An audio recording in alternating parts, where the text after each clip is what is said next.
Bom dia a todos novamente. Bom dia, Gabriela. Bom dia. Seja muito bem-vinda. Obrigada. O nosso tema de agora, né, a obesidade é a doença crônica do século.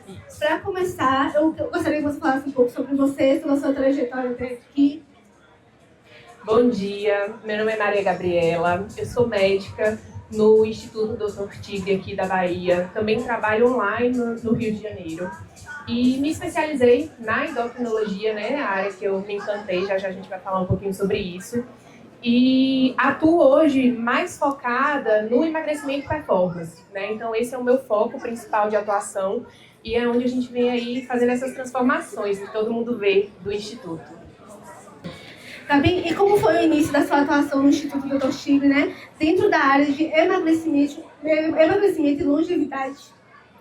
Bom, tudo começou, né, pela minha paixão pela medicina, sempre foi o que eu queria fazer, me perdi um pouquinho aí no caminho, mas a medicina me pegou de jeito. Quando eu descobri a endocrinologia, eu entendi o porquê das coisas, né, como o nosso metabolismo, ele funciona como um quebra-cabeça, como os hormônios são como um maestro, né, que orquestram todo o nosso corpo.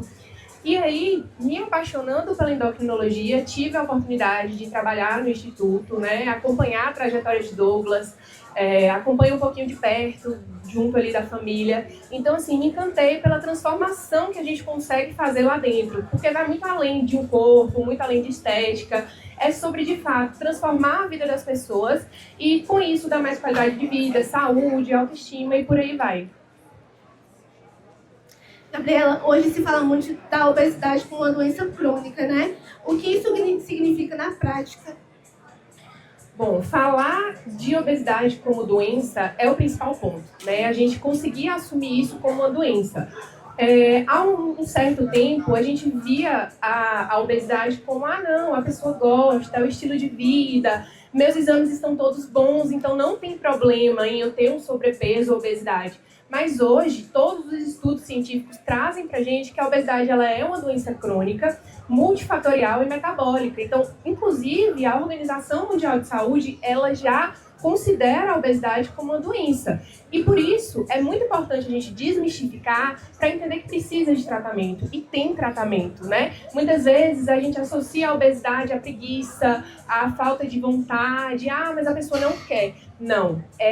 Existem muitas camadas por trás disso que, de fato, trazem a obesidade como uma doença que precisa de acompanhamento multidisciplinar. A gente vai falar sobre isso também. E tem tratamento. A gente não consegue curar ela, mas a gente consegue tratar. Quais são os principais fatores que contribuem para o avanço da obesidade no mundo moderno? Bom, a obesidade, né, hoje em dia eu brinco que a gente tem um mundo obesogênico, né? Tudo favorece. Desde o nosso ritmo de vida muito acelerado, a gente tem essa rotina corrida, não tem um sono adequado, e com isso a gente começa a desregular todos os nossos hormônios. A alimentação, então os hábitos alimentares, alimentos ultraprocessados, mais palatáveis, então tudo isso favorece o processo da obesidade. Sedentarismo, então assim, é muito comum nos consultórios eu acompanhar pacientes que falam, poxa doutora, mas eu não tenho tempo de fazer atividade física, eu preciso trabalhar, eu tenho filho para cuidar. De fato, se a gente for parar para entender, a gente nunca vai ter tempo, a gente nunca vai ter tudo funcionando muito bem para a gente encaixar uma atividade física na nossa rotina, mas é muito importante. Isso está fazendo a obesidade aumentar. E olha que a gente está tendo uma onda, né, das pessoas querendo ser mais saudáveis, buscando isso. Graças a Deus a gente está tendo essa mentalidade. Mas ainda assim não é suficiente. Os números mostram pra gente que atualmente a gente tem cerca de 1 bilhão de pessoas no mundo com obesidade. Então é muita coisa, é muita coisa. E a gente precisa levar isso como uma doença, começar a conversar sobre o assunto para buscar tratamentos, formas de prevenção e ajudar as pessoas a entenderem que não é preguiça, não é falta de vontade. Quais são os principais riscos de saúde que a obesidade traz a curto e longo prazo? Bom, a curto prazo, o que a gente tem? Baixa energia, a indisposição, problemas articulares, né? Porque o sobrepeso ele começa a sobrecarregar as articulações, problemas como insônia, microbiota intestinal bagunçada, né? Hoje os estudos eles trazem pra gente que a questão da microbiota intestinal ela tem relação direta com a obesidade. Tem até um estudo que ele avaliou camundongos, né? Aí ele fez o transplante fecal de camundongos que tinham obesidade para camundongos que não tinham. E o que eles identificaram? Os camundongos que não tinham obesidade e comiam normal, se alimentavam da mesma forma, eles passaram a aumentar o percentual de gordura só por conta da microbiota intestinal. Então, assim, são vários fatores que a gente precisa levar em conta para não falar só, é déficit calórico, é só gastar mais do que o que se come. E não é só isso, né? E você perguntou a longo prazo, né? Desculpa. A longo prazo, o que a gente tem? Diabetes tipo 2, hipertensão arterial sistêmica, esteatose hepática, que é aquela gordura no fígado, então é muito comum em pacientes com sobrepeso, apneia do sono, problemas cardiovasculares, né? Os estudos, eles trazem pra gente que pacientes com obesidade, eles têm 2 a 3 vezes mais chance de desenvolver problemas cardiovasculares. E ainda é o que mais mata no mundo hoje em dia. Então, assim, são vários riscos que a gente tem com a obesidade e é importante a gente bater nessa tecla para tirar essa ideia de que, eu tenho obesidade, mas meus exames estão normais. Não, obesidade não é saúde. Ser obeso não é ter saúde.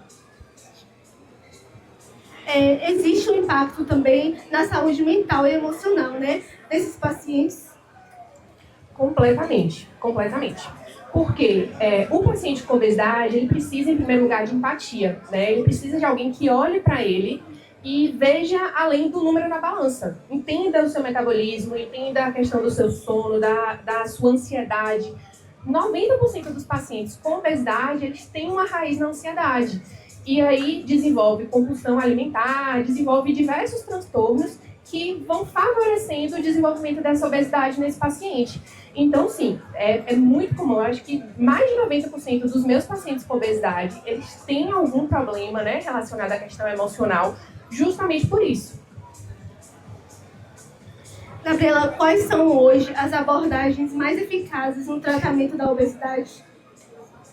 Bom, quando a gente fala de tratamento da obesidade, o principal ponto é mudança no estilo de vida. Eu sei que é clichê, né? É muito comum a gente falar, não, é só fazer atividade física, comer bem. Mas, de fato, é o que vai fazer a diferença, né? Não adianta a gente querer tratar a obesidade só com medicação. É o que eu falo para os meus pacientes. Não é só sobre te passar um remédio. Ninguém vai ficar usando remédio a vida inteira, né? São períodos, são fases. E quando essa medicação, ela sai de cena, a gente precisa ter bons hábitos de vida para sustentar a perda de peso. O mais difícil não é nem tanto chegar no nosso objetivo de perda de peso, mas é manter esse peso depois que o paciente chega. Então, hábitos de vida são essenciais. Além disso, a gente tem também as medicações que, graças a Deus, está crescendo muito o número de intervenções que a gente consegue fazer para tratamento de obesidade. A gente tem os análogos do GLP-1, que são as canetinhas, né? De Saxenda, de Ozempic. A gente tem os análogos também de GLP-1 e GIP, que é a tirzepatida, que veio aí modificando o cenário da obesidade no país. São medicações eficazes, são medicações seguras, que trazem proteção cardiovascular, melhoram as taxas metabólicas do paciente, mas que tem que ser um tratamento individualizado, né? Não adianta a gente querer fazer receita de bolo para todo mundo. A gente precisa entender o contexto desse paciente com obesidade e tratar, de fato, de acordo com o que ele precisa. E, além disso, o acompanhamento multidisciplinar, né, também entra como tratamento. A gente precisa de uma nutricionista, a gente precisa de um psicólogo. Então, é um conjunto de tratamento em que a medicação, ela é a cerejinha do bolo, né, mas a gente precisa fazer todas essas mudanças antes. Como o acompanhamento interdisciplinar, né, médico, nutricionista, educador físico, psicólogo, pode fazer diferença nesse processo?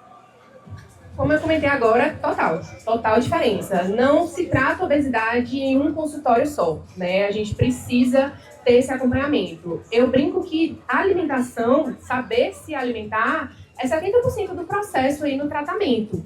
Porque eu preciso que o meu paciente ele tenha uma dieta calculada para ele, que se encaixe na sua rotina. Não adianta o paciente ter uma vida corrida e colocar 8 refeições no dia. Não funciona, ele não vai seguir isso. Não adianta uma dieta muito restritiva. O paciente até faz no primeiro mês, no segundo, depois ele joga para cima e larga de mão e desiste. Então, assim, é extremamente importante o acompanhamento nutricional, o acompanhamento com o psicólogo também, porque tudo começa na nossa mente, né? Se a gente não conseguir mudar essa mentalidade, o paciente ele começa a não se enxergar naquele corpo. Ele já está com um corpo magro, ele já melhorou toda a sua saúde metabólica, mas ainda assim ele não se enxerga dessa maneira. Então, o acompanhamento psicológico é muito importante. E também do educador físico, né? Para montar um treino, respeitar as limitações do paciente, para que a gente consiga fazer uma progressão de carga. Então, assim, é essencial. Não dá para a gente tratar a obesidade só com médico ou só com nutricionista. É todo mundo junto em prol desse objetivo. Gabriela, se a obesidade é uma doença crônica, como podemos trabalhar a prevenção dela? Bom, trabalhar a prevenção é justamente o que a gente está fazendo aqui. Informação, né? A gente entender que é uma doença, a gente começar a tratar na infância. A gente precisa educar nossos filhos, a gente precisa incentivá-los, a gente precisa mostrar para eles a importância da alimentação, da atividade física, de ter equilíbrio, né? Então, assim, tem alguns estudos também que trazem que durante a gestação, o que a mãe, né, no gestar passa, também interfere na obesidade, além da questão genética. Então, assim, é informando, é cuidando dessa nova geração que vai vir, para a gente conseguir desmistificar e, principalmente, entender que tem tratamento. Precisa de acompanhamento, a gente consegue esse tratamento de forma eficaz. E para finalizar, né, qual mensagem você deixaria para as pessoas que estão começando agora essa jornada contra a obesidade? Eu acho que, em primeiro lugar, elas entenderem que não se trata delas. Não se trata de preguiça, falta de vontade ou do que as pessoas estão julgando, né? Elas encontrarem um profissional que tem empatia para lidar com isso. E procurar ajuda. Gente, não tem demérito nenhum em procurar ajuda profissional para tratar a obesidade. A gente tem estratégias hoje medicamentosas, psicológicas, em que a gente consegue dar suporte para esse paciente. E assim, além de buscar ajuda, ele entender que ele não está sozinho. Não é um processo de tomar uma medicação um mês e pronto. Não, é um tratamento contínuo, é um tratamento para a vida, mas que traz resultados. Então, assim, obesidade é uma pandemia silenciosa, né? A gente precisa conversar sobre isso, a gente precisa tratar disso e desmistificar. E aqui no Instituto a gente está junto nessa, né? É o que a gente busca. É não só ter um corpo bonito. Ele vem como consequência de uma mudança de hábito de vida, de uma transformação como um todo. Então, de fato essa mensagem que eu quero deixar, da gente enxergar a obesidade como uma doença e, principalmente, buscar ajuda, né? Buscar ajuda e a gente está aqui para isso.